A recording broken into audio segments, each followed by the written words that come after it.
Good afternoon, everyone. I'm really glad to be back with you. And I'm going to be trying, as we were just discussing before I started this off, that we're going to be trying to do more regular conversations, really, not interviews, because I'm speaking to some of my best friends in the world today.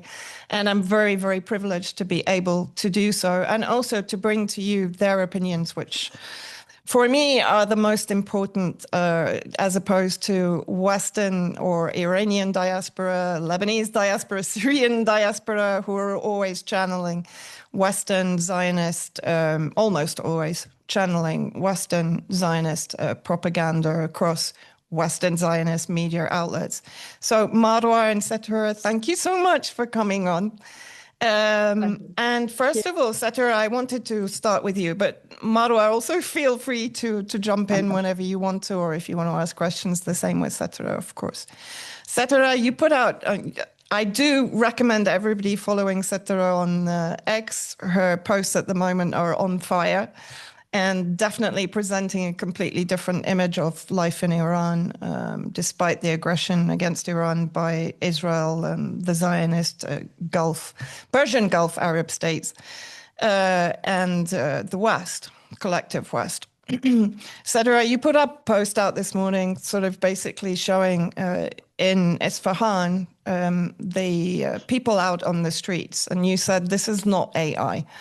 Can you talk a little bit about the people coming out on the streets, obviously leading up to Nowruz, which is the Iranian New Year, but also what I'm seeing are Iranian women in particular who've left their safe haven, so to speak, in the West and have come back to Iran to support the homeland, to support their people, regardless of whether they are opposed to the current government or not. They've come back because ultimately, fundamentally, they are Iranian and they support Iran against this external aggression. Yeah, that's true. I mean, this morning I posted a video that I had recorded last night at one of the, traffic squares or roundabouts where people get together every single night. It's been 15 nights so far that millions of people across Iran in small cities, in Tehran, in Isfahan, and everywhere basically, are taking to the streets to show support and to also demand revenge and sort of encourage their government and their establishment to keep fighting. And one of the very popular slogans that I'm hearing every night and also on Al Quds Day rally on Friday was no to negotiations and no to compromise and only fighting, which has become very, as I said, popular and people are chanting them. And I was referring to the ridiculous claim by the pedophile president of the United States of Israel that these are just, AI videos. But I and a lot of other people have recorded them, and they're being circulated, and we're living that experience. We don't need anyone to tell us that it's AI or not. But as you mentioned, we were seeing images of people you would expect to be like totally against the government coming to the streets and chanting the same slogans and supporting their government and the fight against imperialism. There are videos of different cities, with, for example, mainly Tehran. We're seeing people being interviewed on the streets who even took part in the protests in January. And some were, confronted by the police, but now they're on the streets waving the Iranian flag and saying, this is about Iran. It's about the territorial integrity of Iran. It's about the sovereignty of Iran. And we want to be part of the defense against aggressors. Well, we are hearing about a lot of people coming from the land border, which is at least 12 hours of ride from the border to Tehran. And if you're going to other cities, it's even longer. But they left their families or their houses in Europe and other parts of the world because they wanted to be here in Iran when Iran is fighting this battle Not only for Iran, but also I would say for the entire world, because we know who is the other side that we're fighting. We're dealing with war criminals and sex offenders and pedophiles that have been just bragging about killing people. I mean, the rhetoric coming from Trump or Pete Hegseth is very clear. I mean, they're talking about destroying an entire nation, hitting so hard that it would be impossible to rebuild a nation. That's exactly how they are talking about it. And they're saying, I mean, Trump is saying that something is wrong with the genetics. So, and talk when promoting the deportation of some of these Iranian diaspora, um, some of which, I mean, some of them have been cheering the bombing of their Mm. countries, and now they're facing deportation. So the people of Iran have realized that it's not about the Islamic Republic, it's about Iran as a country, with the integrity that it has. It's about the balkanization of a country and creating perpetual chaos so that the oil can be, stolen, and our resources can be given to the imperialist power for free without anything to pay back. So this is what we're trying to show the world, that this is exactly what Iran is dealing with. And actually, there was also footage of people flocking to go and defend Karg Island. And they were Yes, trying to portray it as people fleeing. And in reality, it was people going to actually defend exactly. their territory there. I mean, it's just extraordinary. Marwa, I'd like to come to you as well. I saw a video this morning, which really kind of struck me on X, of a young Lebanese girl, like basically bashing the government and the people within Lebanon that are supporting, through their actions or inaction, effectively Israel and Washington. And also putting the displaced people, which is more than 1 million, I think now, in danger, because basically abandoning them, saying, no, you can't come and stay with us because we'll be targeted, etc. And so therefore shutting their door in their face, which is kind of a biblical image for me. How do you see the general population feeling in Lebanon?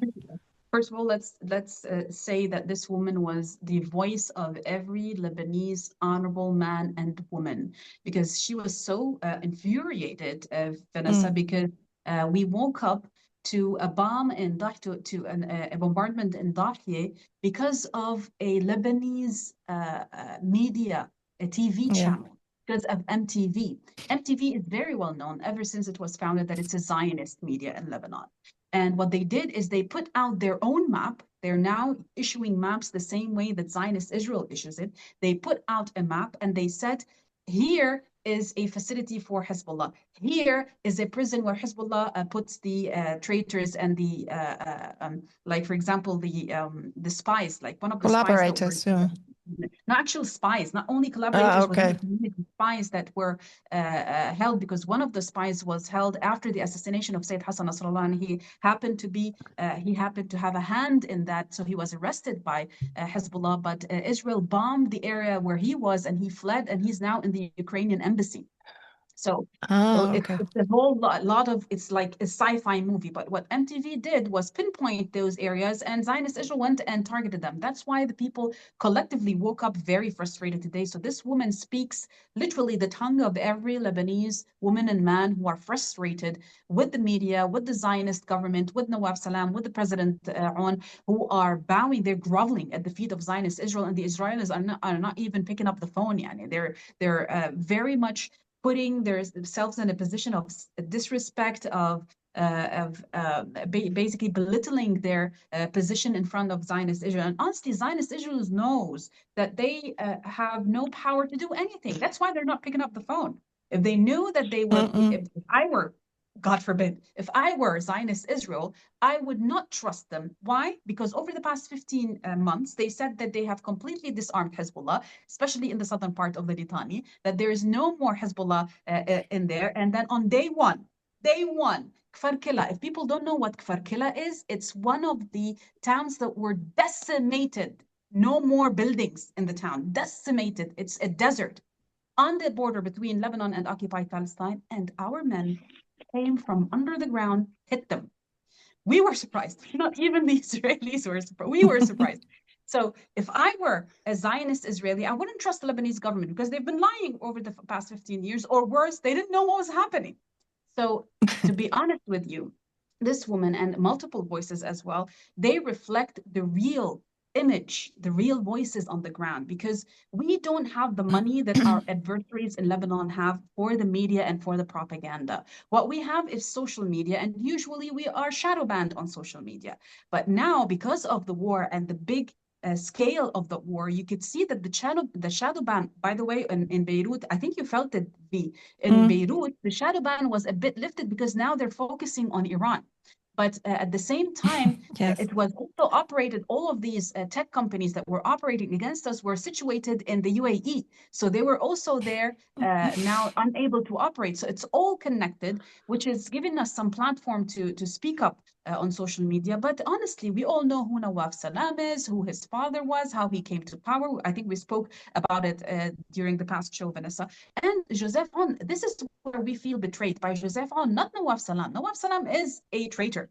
But Joseph On, he came to power with the votes of the Shia population inside of the parliament. And in his oath speech, he said that I vow to protect the Lebanese people in the south, to help them rebuild. And in the actual draft of the government, there is a point that says that Lebanon has every right to defend itself in any means, because or else if it wasn't written that way, the resistance wouldn't have allowed it to pass. It wouldn't have given it confidence in the parliament to pass.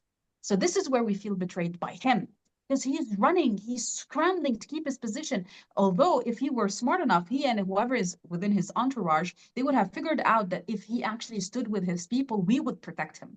He doesn't need the protection of the Americans. But this is the reality on the ground. But my God, V, when you go down to the sites where people are staying, and by the way, the government is trying to push the people who are living in tents in Beirut to go on buses and go to Akkar, to the utmost. I saw that, and to Tripoli. They're not accepting. Yes, they're not accepting, because we know how dangerous it is if Julani Takfiri terrorists would enter from that side. They would massacre those people the same way they massacred the Alawites in the coastal region of Syria, which is, by the way, to the north of Akkar. So the people are refusing. They're sitting here under the sun, under the rain, in makeshift tents, in their cars, and they're saying, we don't care. As long as our heroes are fighting, we're here to pray for them. We are the soldiers of prayer for the soldiers who are actually in the battlefield. So that's what's happening on the ground. And they were actually bombed. I mean, the tents that were on the beach in the Corniche. Lebanon is a coastal country. One of the high-end, very elite part of the capital is the Ramla al-Bayda and Rawshi. Rawshi is very well known because it's like an international site, and it was like, I think it was the UN that actually also, it's cited by the UN and whatnot. It's just a rock in the sea, but it's cited by the UN. So, but the issue is, it's a high-end place. I'm being honest. It's a high-end place in the capital, in the heart of the capital, and people had nowhere to go. There's that part of Ramlat al-Bayda, which is a sand beach. Unlike the rest of, if you know Beirut, unlike the rest of Beirut, which is basically, there's no beach. It's big all rocks. like, yes, big rocks. But there is a beach. So people did makeshift tents and were there, and they were bombed. And you know what? They were bombed 24 hours after the governor of Beirut was saying that we cannot keep these people here. We paid millions of dollars for our apartments to be overlooking the beach. They should be they should be put on ships and deported. You want to deport us? You want to deport us? Yani, I'm fasting. I cannot curse. We are the salt of this land. You want to deport us? Like, we will deport you, your father, your entire ancestry. You want to deport us? Look, we know for now we are at war, but the war will end, and when it ends, we will never forget what every person of those Zionist idiots said and did while we were displaced. Yeah, absolutely.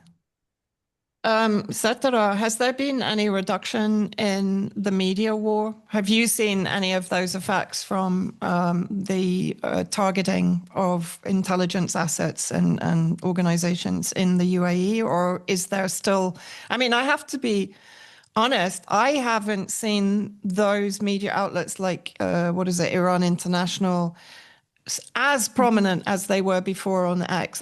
Now I think about it, I actually haven't seen them. Like normally they come in my feed, even though I have them, I don't follow them certainly, but they used to come in my feed all the time. Nowadays, I'm not seeing them. Yeah, I think, well, there has been, for example, Handala said that they have identified 2,000 users that were cooperating with Iran International sending images. And well, that scares the people who have been, Yeah, just working on behalf of the Iran International, which should actually be called Israel International. exactly. But I am seeing some sort of like shadow banning and media war. Some of Iranian accounts have been suspended. Some of them actually Yeah, on were Telegram. also critical of the Iranian government. Yeah, on Telegram and also on X, they have been suspended, and some of them have been had a great amount of followers, but they were also like critical to the Iranian government when they tweeted in Farsi. But obviously, for patriotic reasons, they were also against the bombing of their country, which these days seems to be difficult to understand. And you have to explain to people why you are against the bombing of your country, as if that automatically means that you're coming from a certain political ideology. But my own account was restricted one day and for a few hours. Like I could not tweet or reply or anything. Just I could just DM people, and I'm hearing a lot of people had those problems too. But it went down, and there was more like I was seeing that. For example, my tweets were actually being finally seen because I didn't really have a lot more followers, but I would get really, really strangely low views and like reposts. Yeah. This changed, and then again, it's I think it's been a couple of days that I'm seeing more. It's not shadow banning, but I'm seeing a lot of trolls again, flooding Iranians' accounts and like posting, nonsense. So it's like it Yeah. fluctuates. They go in one way and they try to come back in another way. But obviously, it's very clear that they're losing the war of narrative. Some of them have been actually complaining about that, and you Yes. know how they hate it more exactly, and they hate it more when you're doing that in English. So like I get Yeah. trolls saying that, oh, after we like America wins this war, we should remember these traitors, especially the ones that tweet in English, because the word is not supposed to know the realities on the ground, and you have to just buy that narrative. So yeah, I'm seeing like the scene changing every now and then, but it's been I feel it's been maybe a little bit better at times. Like you can actually see that more people are seeing your milk, which could be not because they are changing the algorithms, but because more people are actively seeking to hear voices on the ground in Iran. It's because the UAE is being bombed, because all of this is housed by the United Arab Emirates, and it's now an empty space the way it should be. So it's because of that. But actually, Yeah. at the beginning of the war, if I wanted to retweet Satare, I would have to go to her actual page to find her tweets and Okay. retweet her. But now I can actually find her on my feed, which is much, much better than before. Yeah, the same here actually, and I am seeing that your posts are getting an awful lot more traction than they were before. You were definitely being shadow banned. Yeah. I want to ask both of you something. I guess it's fairly personal, but just for people to understand the core ideology of both Iran and the resistance in Lebanon.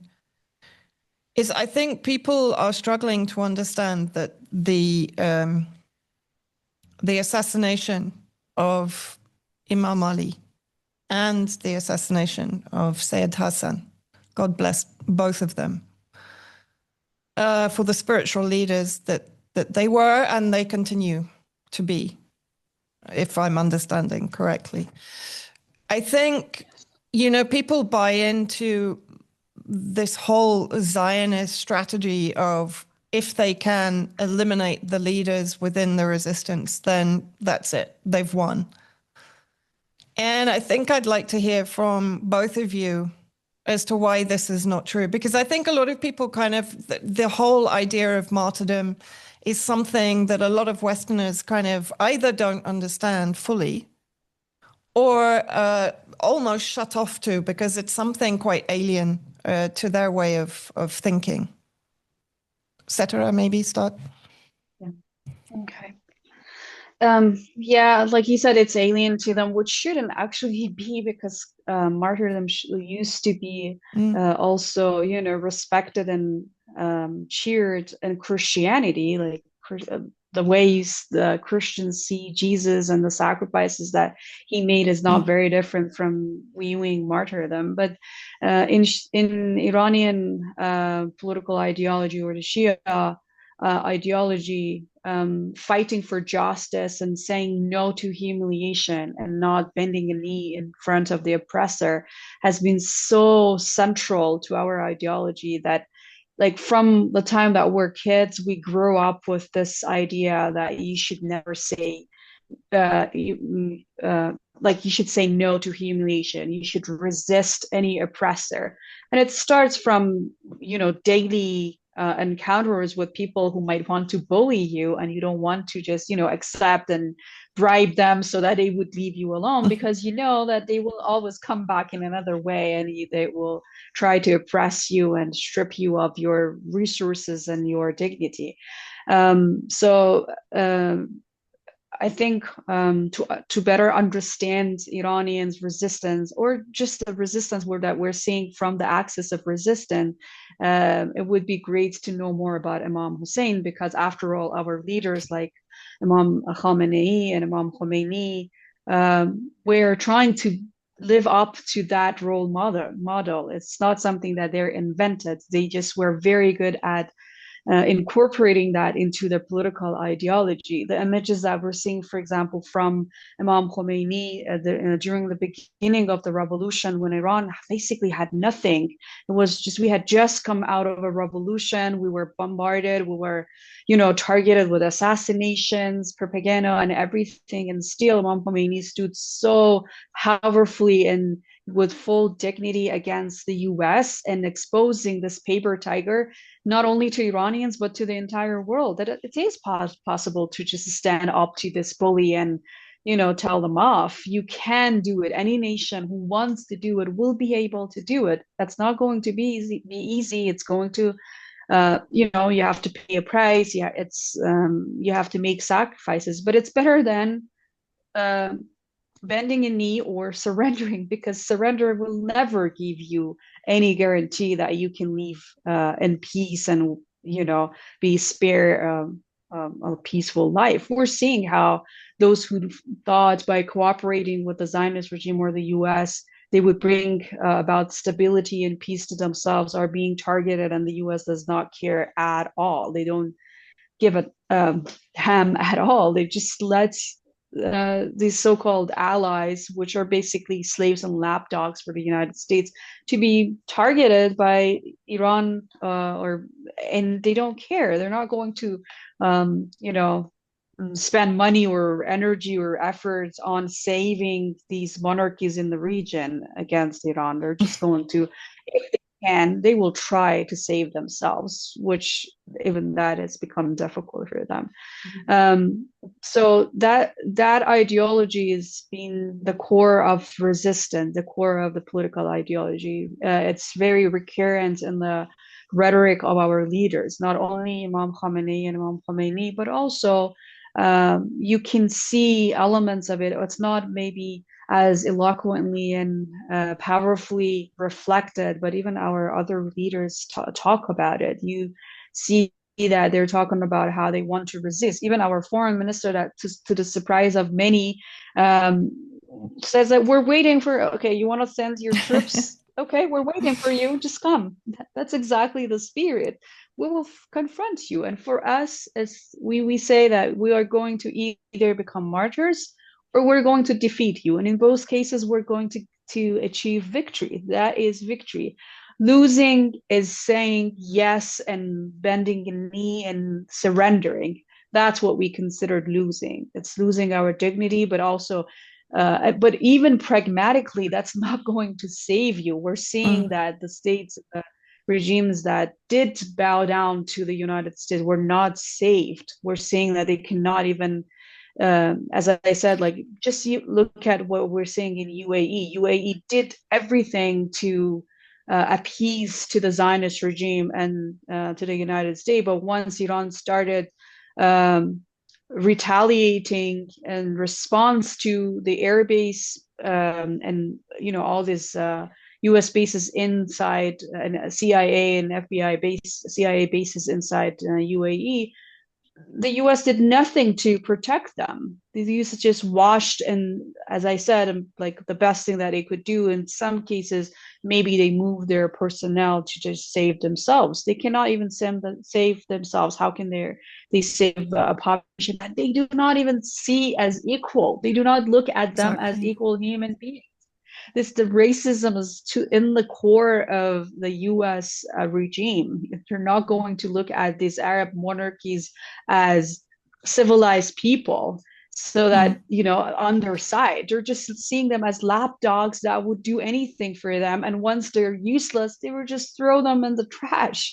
That's exactly what happens. I mean, we know how Kissinger said that being an enemy of the United States is dangerous, but being a friend is lethal. That's exactly what happens to you. And UAE has less than 20% local population, like less than 20% are citizens of UAE. Yeah, it's like 900,000 Emiratis, and the rest are all. They brag that they have 11 million. 11 million what? 11 million what? Exactly. Expats, immigrants, Bangladeshis, Bengalis, and other Arabs. What? So yeah, I agree 100% with everything that Sataria is saying, and I'll add to that is that when people don't understand, you need to understand one thing. Our ideology is since the day that we are born, we are taught that there's a reason for our life. We're not living for materialistic stuff. We're not living for tourism and nightlife. Actually, we can have tourism. We can have a halal nightlife with the family, but that should not be what we aspire in life. And we always take that as Shia Muslims from the school of Imam Hussein, from the school of Karbala. The school of Karbala, what is it? It's not only a battle that happened. Imam Hussein, when he went out, he said, ما خرجت أشرا ولا مطرا. I didn't want to go out to fight anyone. إنما خرجت لإصلاحي في أمتي جدي. I went out to only make sure that I correct every wrong in the ummah of my grandfather, Prophet Muhammad, because there was a lot of wrongdoing happening, exactly like what's happening right now. So we are out to make what's wrong, make it right. Added to that, defend ourselves, protect our people, defend our territories, make sure that no one comes and steal it while we just laugh in their faces like what the Syrians are doing at the moment. So the actual existence, our actual existence is based on what we aspire to, what will happen to us, what we aspire that will happen to us in the afterlife, not now. So when they said, what did Sayyid Hassan Nasrullah say? He said, the utmost thing that our enemy can do to us is kill us. So be it. Like, we're ready for it, because when you kill us, like Satari said, when you kill us, we're martyred. We have won. That's it. We have won in dunya and in the afterlife. And if you don't kill us and we win, we have won in the dunya. And in the afterlife, we have gained some blessings that would put us in a good position. What the West doesn't understand is how a person like Imam Sayyid Ali Khamenei would not accept the request of his own government to go into hiding. Why would he hide? I mean, literally, what does a leader like Imam Sayyid Ali Khamenei have in his life? He doesn't have palaces. He doesn't even have a bank account. He has absolutely nothing. He's there to protect the revolution and serve the people. And his answer was, Do my people have shelters? No, I am like my people. I will stay here. You want me to flee and let my soldiers fight? How will they fight? What kind of spirit will they fight with? No, my place is here. When they say that by killing someone like Sayyid Hassan Nasrallah, we all left Dahi. Sayyid Hassan Nasrallah remained in Dahi because he was the commander. He was the commander in chief. He was leading everything. How, yani, it's not him to leave. And people were saying, we wish he left, we wish he went to Tehran. If you're talking about Sayyid Hassan Nasrallah, do you know who he is? Do you know what that man, have you ever, did you listen to any word that man says? It's not him. There are a lot of people who say, no, Sayyid Hassan is alive. He's just in a protective place. It's not Hassan Nasrallah who lies. It's him who was waiting for this moment of martyrdom. And this is who our leaders are, Vanessa. This is who we look up to. This is who we are like. You know me, you know my family, you know my kids. We're a bunch of crazy people. We love to go everywhere, do everything. You know what, right? But at the same time, wallahi, if this time Zionist Israel is going, because last time they weren't able to take my house, they were able to bomb it, right? This time, if they will occupy, by Allah, and you are going to be witnesses to my swearing, to my promise, and we are in Ramadan, in the last week of Ramadan, by Allah, I will not let them live in my house, nor I will let myself live before I take revenge. Because this is my right. This is who we are. They cannot take our spirit away from us. They can take our land, they could take our houses, but for a specific period of time when we fight back, we will not allow them to take it. And that spirit within us, which you see, it's not about being a bigger person. No, it's not about that. It's about us knowing what we want. We have a path, we have a goal. What is the path of the Americans who were killed in the Middle East? What is their end goal? Why are they here? Why are they not with their families? I mean, if I were an American, I would work with pig manure. It would be much more respected to work with pig manure instead of coming 12,000 kilometers away from my homeland, my family, my babies, my parents, and fight a war that is not mine and kill babies. Yani people are mourning the American soldiers. Ya amme, this is the soldier that was refueling a jet plane that killed 180 babies in Minab. Babies. Yani, do you want our sympathy? ولك تهل. Yani, what do you expect? Actions have consequences. It's physics. So now how we see it, how we look at it, how we see our leaders, and how martyrdom actually makes us more of a believer. When they take away our leader, they're just, you know what they're telling us? They're telling us that they actually have lost, because the only way that they could stop our leaders was by killing them. But what they don't understand is that the spirits of our leaders is still here. We believe our martyrs are with us and in us and around us and leading us, which is why I think it was a perfect choice by choosing Imam Sayyid Mushtaba Khamenei, because in Islam we don't have the giving it to the air. We don't have that in Islam. But at this specific time, what we have is a person who will make sure that the teachings of the person who gave birth to him, who brought him to this life, and who taught him everything that he knows, and especially by taking away all of his family was killed. Sayyid Mushtaba, his entire family was killed. He will be the perfect man to tell the Iranian people what, not only the Iranian people, because now he is our Imam as well as Shia Muslims, to tell us all around the world that I am here to make sure that we avenge our martyrs. That's number one. Number two, the revolution will be alive. Number three, I will be your servant. And he knows that he could be killed at any moment. I will be your servant in Islam to lead you for victory. And this is exactly what we need at the moment. You know, so this is what the people have to understand. And if they don't understand, يعني حدهم 60 جهنم, they can wait till they all go to hell. We don't even care. Yeah, I mean, I think one of the most amazing things for me that has come out of this war and the huge sacrifice of the people in Iran, because of course Israel and the US, what are they best at? It's killing, as you mentioned, Marwa, children, women, civilian. What was it now? Something like 42,000 residential units have been have been destroyed across Iran. Hospitals are being targeted in Lebanon, in Gaza, and now in Iran. Medics, hospitals, schools, mosques, places of worship. You know, this is their tactic. when they're talking about degrading an enemy's, in their perception, military, how can they even achieve that when they're not targeting military most of the time? They're targeting civilian infrastructure in order to try and bring pressure to bear upon the state to, as Cetera has said, to surrender, to bend the knee. But in this sense, they've completely discounted the sense of injustice, which I think runs like a vein through the whole region, because this entire region has been set on fire for decades, if not centuries, by endless colonialist projects, not only the West.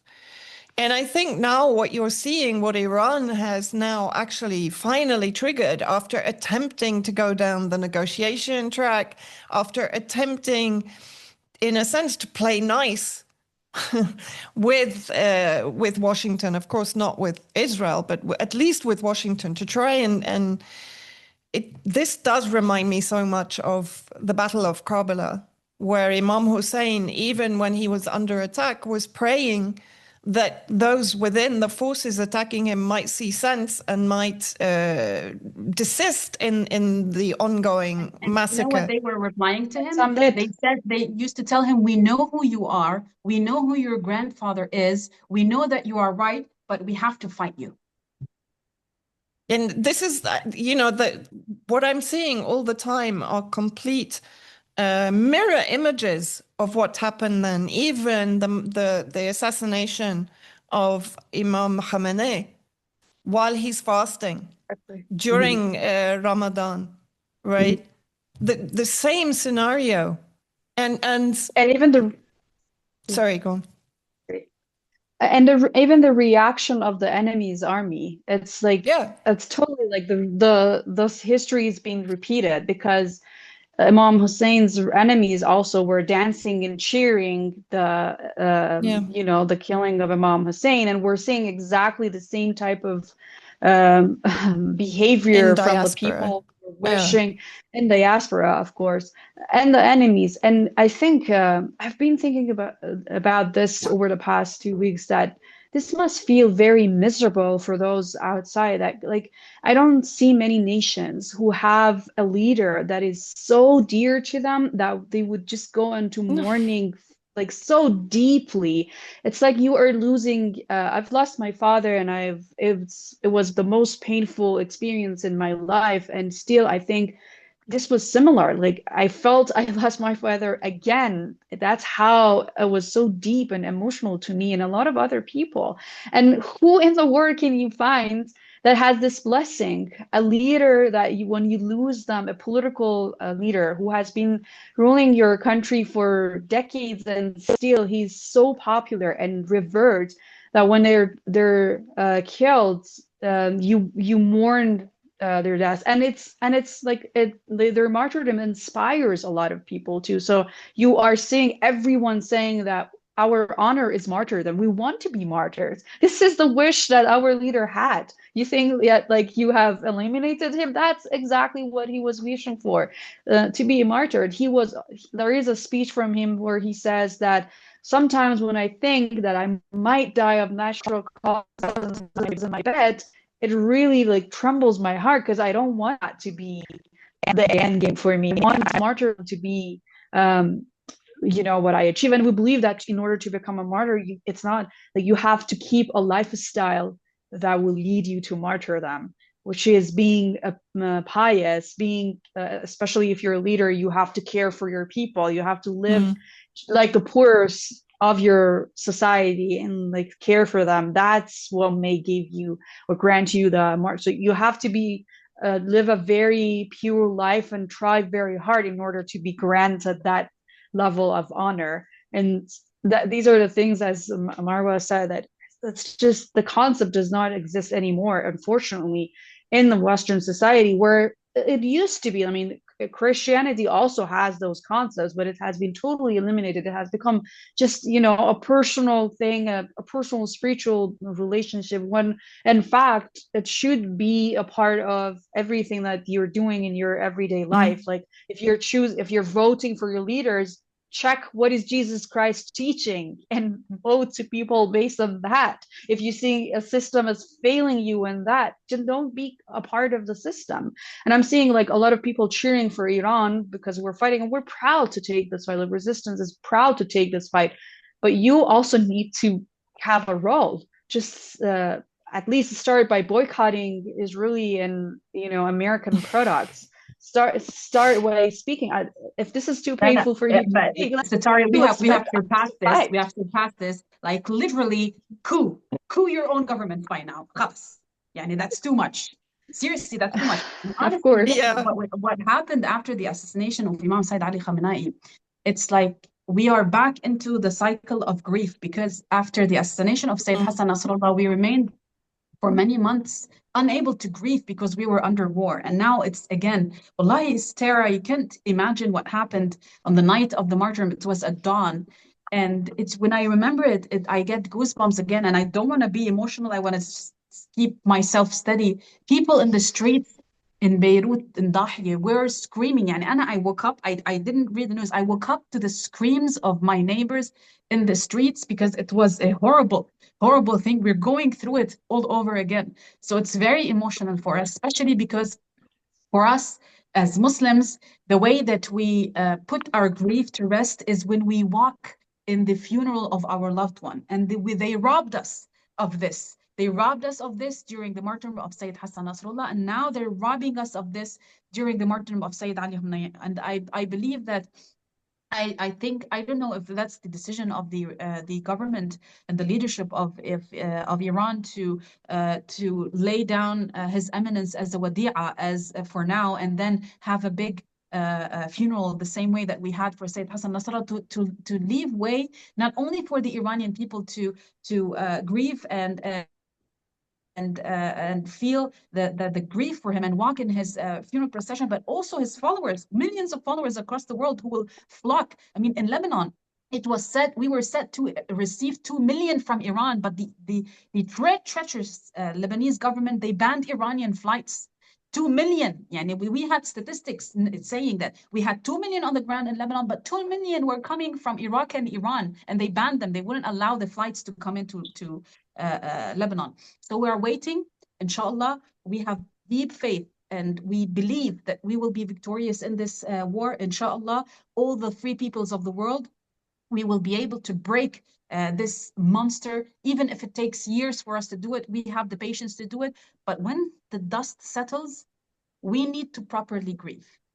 And I think that this is what is giving us some patience right now, because it is very emotional. Yes, we are very much, we put them in the highest places, our leaders, but at the end of the day, we feel that sense of loss. This is why we need new leaders like Sayyid Mustafa, like Sheikh Naim Qasim, like Sayyid Abdul Malik Badruddin al-Houthi, for example, Qais Khazali, like these people who are an embodiment of our highest leadership, who make us feel a bit patient when it comes to accepting all of this grief. And I think when the toll sets, it becomes much easier for us, and we get into a straighter mode, because I went into months of God knows what after the martyrdom of Sayyid Hassan Nasrallah. And now the martyrdom of Sayyid Ali, and I keep myself busy. I keep telling Vanessa, like, I'm running all day trying to keep myself busy, because if I sit down and think about what is happening, it will break me, and I don't want to be broken. Why would I ever allow my enemy to see me broken? No, I want to stay steadfast, and inshallah, after victory, we'll have all the time that we need to grieve and to celebrate as well. Yeah, and I think for sorry, go on. I was just going to say that the assassination, of course, of Said Nasrallah also then was followed by the fall of Syria. So when you talk about compounded grief, like also, and I we were like, yeah. So effectively, you lost your fathers and lost, I don't know, the core essence in a way of the resistance movement. Damascus, as 10,000 years old. Especially here as a Lebanese, because we were literally one. Syria. And the only mm. difference was like, I think, the language at some point. But this to happen and the shift, Vanessa, to be that drastic and that it's Yeah. like 180-degree shift. It's like, okay, we Mm. better step back and protect ourselves. Yeah. Yeah. Sorry, Satara. And I was going to say that I think, again, seeing how the Battle of Karbala and the story of Imam Hussein inspires us, and like every single part of it inspires people, is that we believe that like after Imam Hussein and his companions were martyred, his sister, Hazrat Zainab, carried on with the mission of spreading the truth and speaking out. And when she was taken captive to the palace of the oppressor, the first sentence that she said was, "I have seen nothing but beauty." Nothing but beauty. And that's exactly what we're seeing. We have seen nothing but beauty. It's very, very beautiful that our leader was so willing to sacrifice the life of his own family and himself in order to protect his people, in order to protect Iran. And we're seeing so many commanders and, we have very young IRGC and military fighters that are sitting on these missile launchers, and they can be attacked and killed any second. And some of them are, they're in their early 30s or something, and they have families that they really, really love. And this is the beautiful thing that we're witnessing, and that gives us inspirations. And that's why you're seeing millions of Iranians taking to the streets, because they see that, okay, they're protecting the front lines, and we want to protect the streets, and we want to do something for the same cause, which is showing our support and protecting the streets from being taken by, thugs that do want to create chaos in the city. So there are just so many parallels, so many beautiful narrations coming from that story that gives us inspirations to tolerate this pain and loss and just keep going on. Yeah, I mean, I think one point that I want to make, which because someone published, I think it was Iran Screenshot, they published some photos of the house of Imam Ali Khamenei, that just like Ayatollah Khomeini was incredibly simple, very simply furnished, no opulence, no luxury. And actually this morning I looked up how many billionaires there are in Iran. None. They're all outside. And there's only 4 or 5, even externally, to Iran, and one of those is Pierre Omidyar, by the way, who apparently has Iranian roots, but of course he's U.S. Israeli infected. And I found that fascinating, because if you look at China, if you look at Russia, the oligarch system is very powerful, and Putin himself, I think most recently, was something like 57 billion in wealth, right? Iran, nothing. I mean, literally, because a few people are using these kind of arguments, now, and I thought, right, I'm getting annoyed. So I started digging into it. And I think that's also something which is very difficult for people to understand. When I was in Tehran, I know you and I have discussed this, Satura. I was in Tehran and I went to some of the poorest areas. Everyone had electricity. Everyone had 24/7 gas and heating. I was too hot. It was the middle of, I think it was January, and I was boiling. I was taking clothes off in their homes because it was so warm, And I think it's very difficult, again, for people to understand the extent to which the people were generally taken care of. And the sense of these riots, of course, there is dissatisfaction from the effects of sanctions, basically, which has isolated Iran, plus Washington's aligned policies with Israel have isolated Iran. But the fact is that when there are these protests, when there are these complaints, can you talk about the agency that people have in Iran compared perhaps to the West?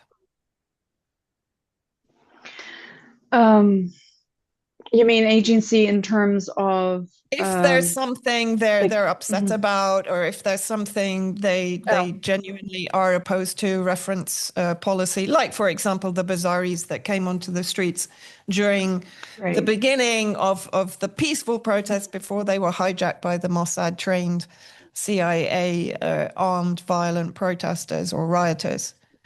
So what Right. happens? What kind of agency do the Iranian people have if there are policies that they are dissatisfied with, for example, or there are issues within their communities or their towns and villages?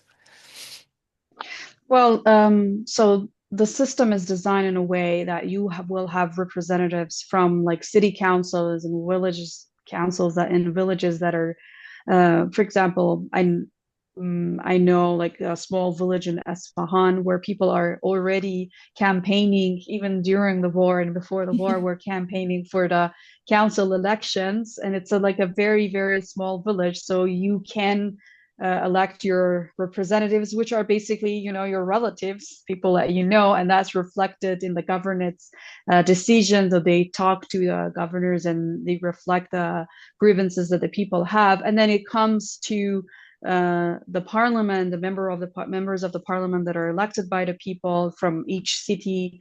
We also have the assembly of experts. I think that's also something that a lot of people miss, that, for example, Imam Mushtaba Khamenei was elected by 88 members of the Assembly of Experts, and these 88 members are elected directly by the people during 8-year elections that are held in different cities and towns.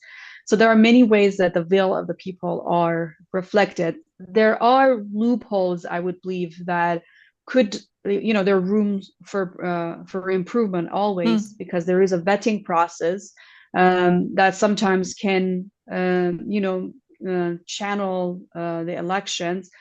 But I'm happy that we do have some sort of vetting process, because if we didn't have, then we would have a pedophile being the president, probably. I mean, we don't really have that sort of a social problem in Iran. It's not really that of a big deal. But imagine there was a vetting process in the United States that would not allow people like Trump to become a president. The US maybe had some sort of grace left on the international arena. But people have been protesting, going on strike. For example, my parents were teachers, and I know teachers would go on strikes because they were, opposing the payments or certain policies. They would gather outside the education department, for example. I know students, when I was a student, I would see students going on strike or gathering at the main campus and chanting the slogans. And then the officials would listen to them. Sometimes they would carry out their demands, sometimes not, because it was impossible, or they thought that this is not going to be to the benefit of the people. But there are many different ways to show your grievances. There are NGOs that are working especially with women's rights, educating people and Iranian talking NGOs, to members of Iranian NGOs, of course, not the just to Washington. be clear. Yeah. Sorry, 1 second, Marwa, do you need Iran. to leave? Yeah, I need to start with the iftar because it's yeah. If I don't go put the fish right now in the oven, you're not gonna eat. So No yeah, worries. I'm so happy. I'm so happy that I got to do this with you, ladies. It's such a pleasure for me. Inshallah, we'll do it again. Hopefully, this is the Yes. last. Yeah, sadly, this is the last week of Ramadan, but after Ramadan, it will become much easier. But thank you very much, Sarah. I love you so much. We support Love you so much too. with blood, not only with spirit. Please be well, be safe. You're an I inspiration. love you. I'll see you soon, inshallah. All right. Take care, love. Give my love to everyone. I will. Bye-bye. Bye. Sorry, Satara.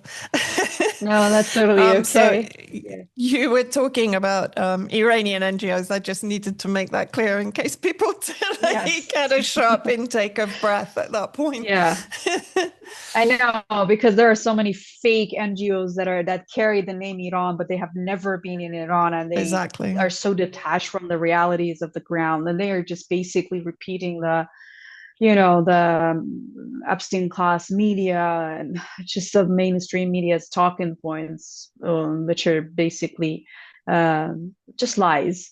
So and we have our own struggles, like in terms of I don't know, women's life, families' rights, or economy, and everything.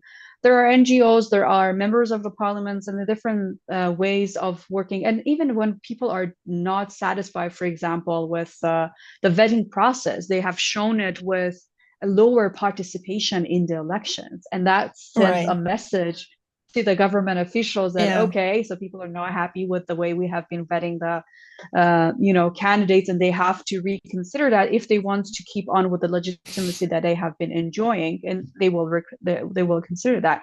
But we're also seeing changes in the law and in the society. For example, now that you're seeing a lot of women without hijab, it's not because the law changed overnight. It's because women fought for that. It's because, for example, during the Women Life Freedom, which was hijacked and initially was because of protesting the morality police, which a lot of people agreed with, demanded less strict, enforcement of the dress code. And that's what people achieved because the government backed down. They realized that this is what people want, and they have backed down. And so some of my students do not wear the hijab in the classroom, and they're free to do that right now. The law hasn't basically changed in the text of the law, but the government and the officials are a lot more welcoming of people practicing what and it's a lot more relaxed.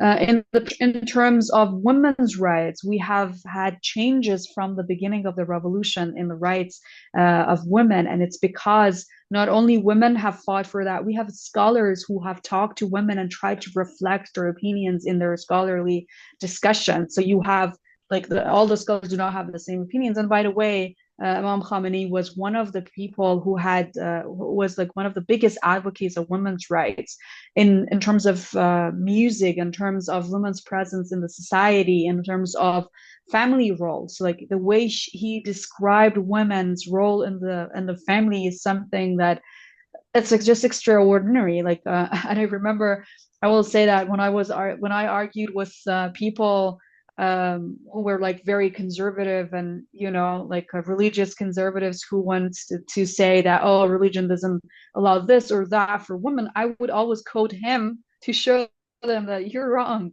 That's not what our leader says. And so this is how we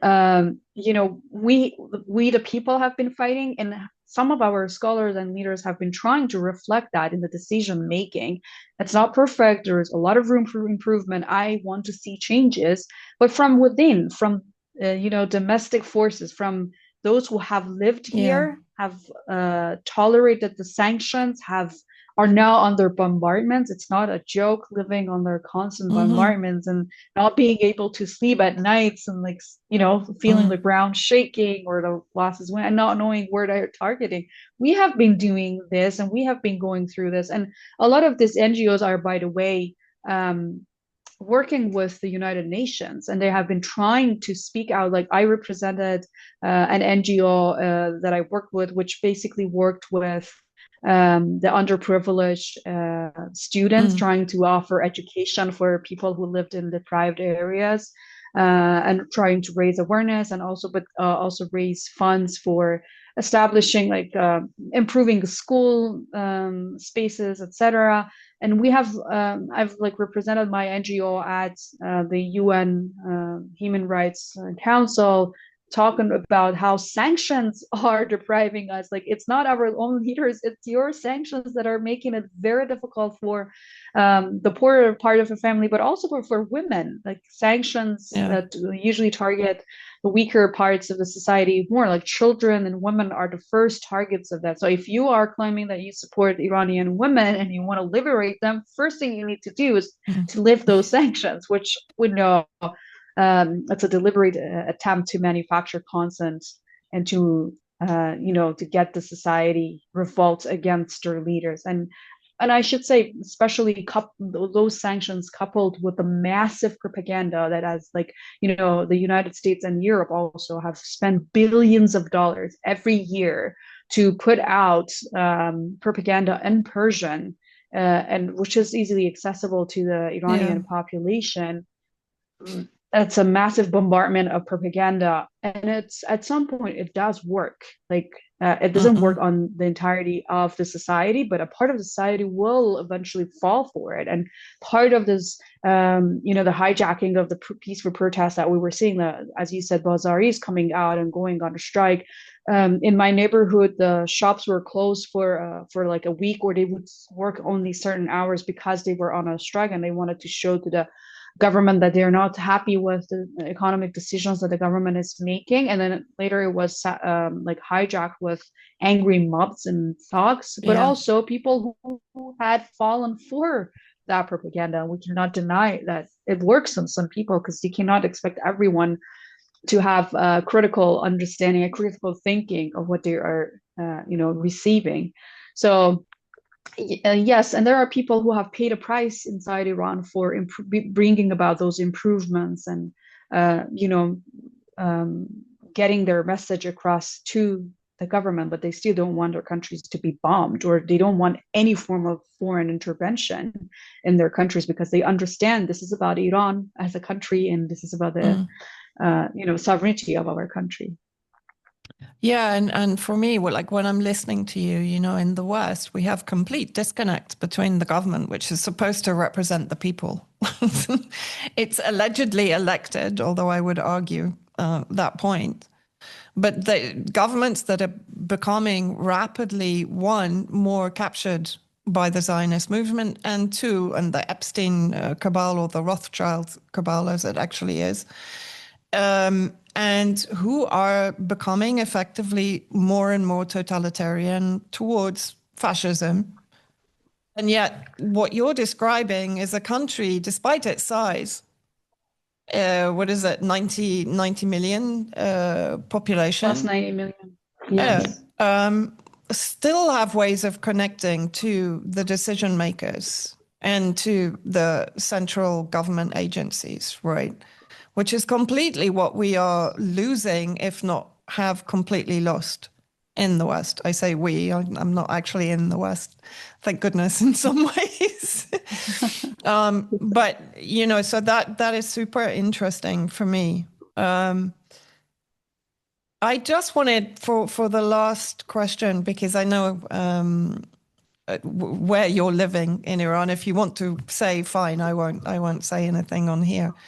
But you have one of the biggest Armenian Christian communities very close to you, and I visited them in 2022, or representatives of the community. How is, for people also to understand, because again, one of the propaganda narratives is the persecution of Christians. And of course, the persecution of Christians is coming from the terrorist entities that are created by the West and that are serving Israel, that have a Wahhabi ethnic cleansing supremacist doctrine at the core of their ideology. How are the Christian communities reacting to what is happening? Well, yeah, I'm from Isfahan, and I'm right now in Isfahan, and it's okay to talk about that. And I've actually been posting from Isfahan.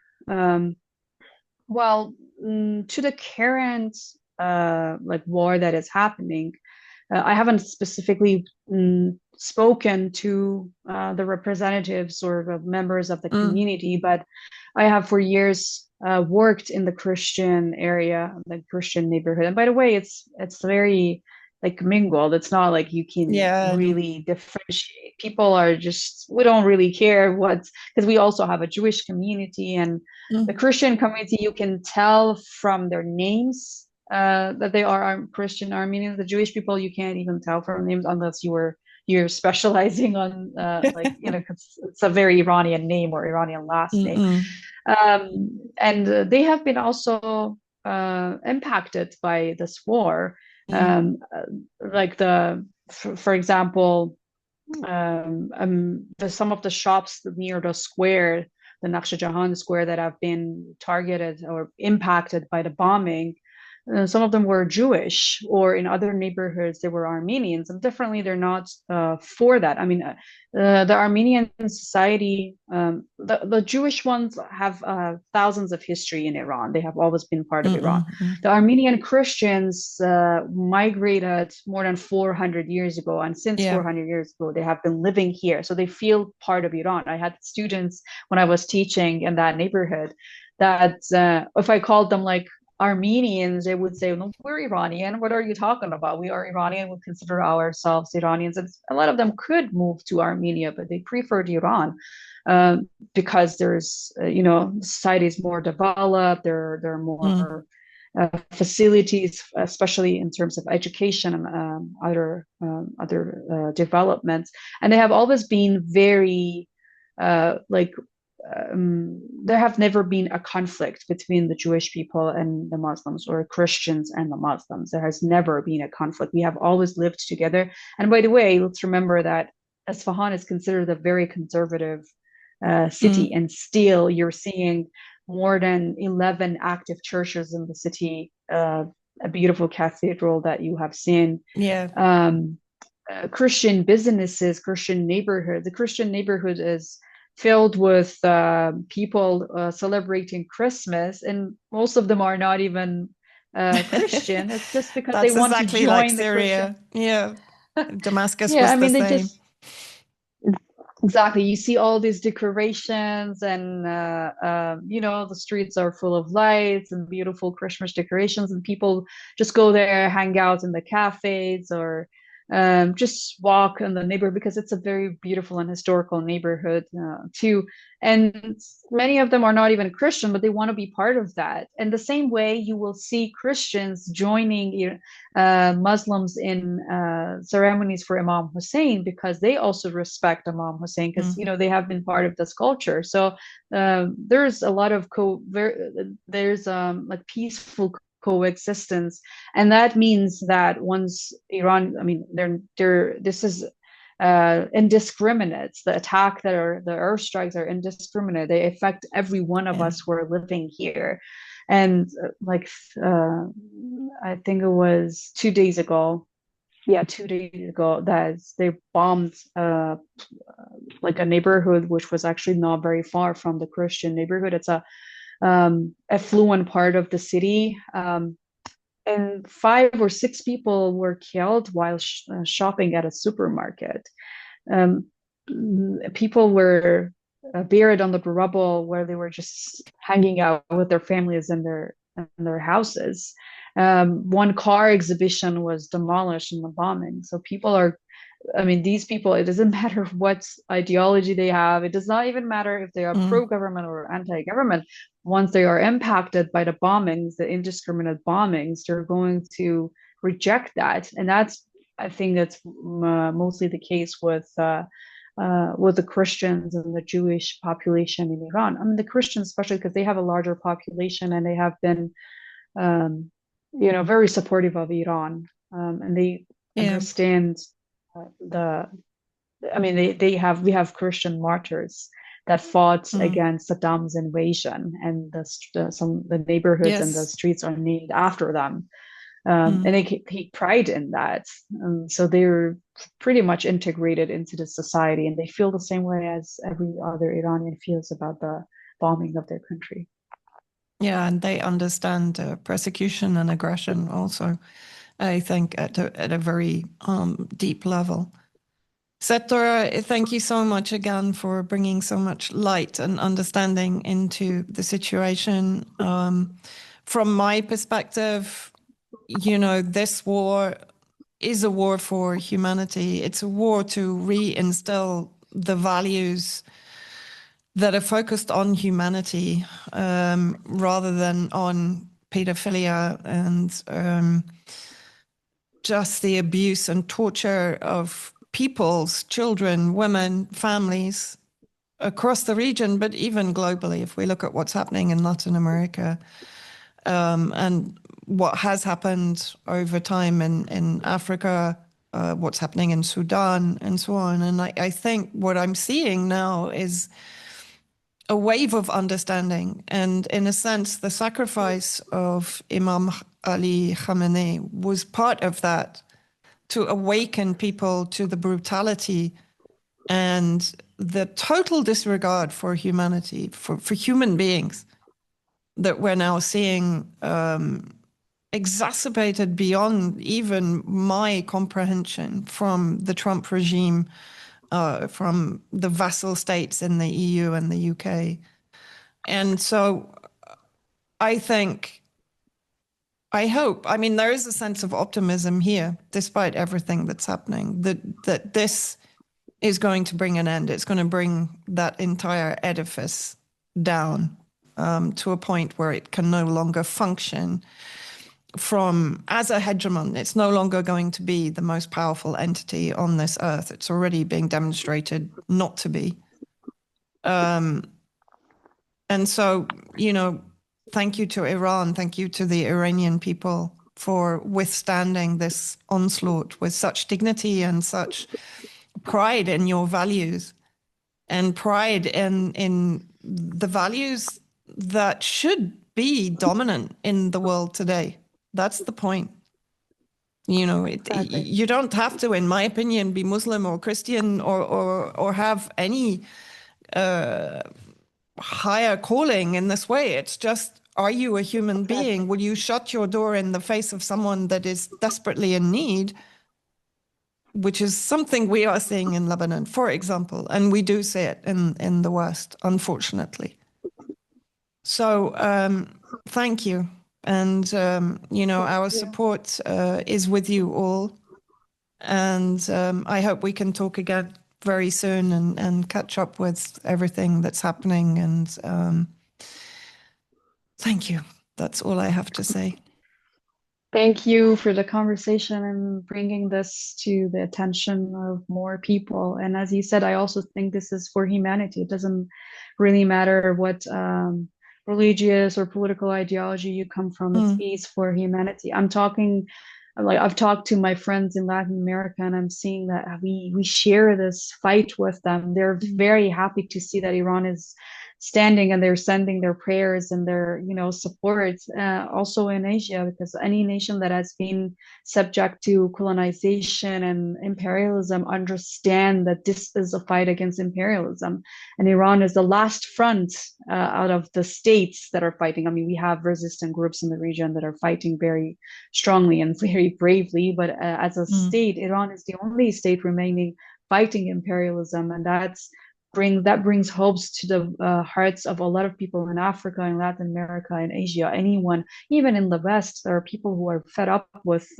what their governments have been doing, and they want Iran to really win this war and end the colonial ambitions and projects that they have had here. And I hope we will win this war, and I'm very optimistic that this is going to change a lot of things for people, and the oppressed people of the world will be happy with the results.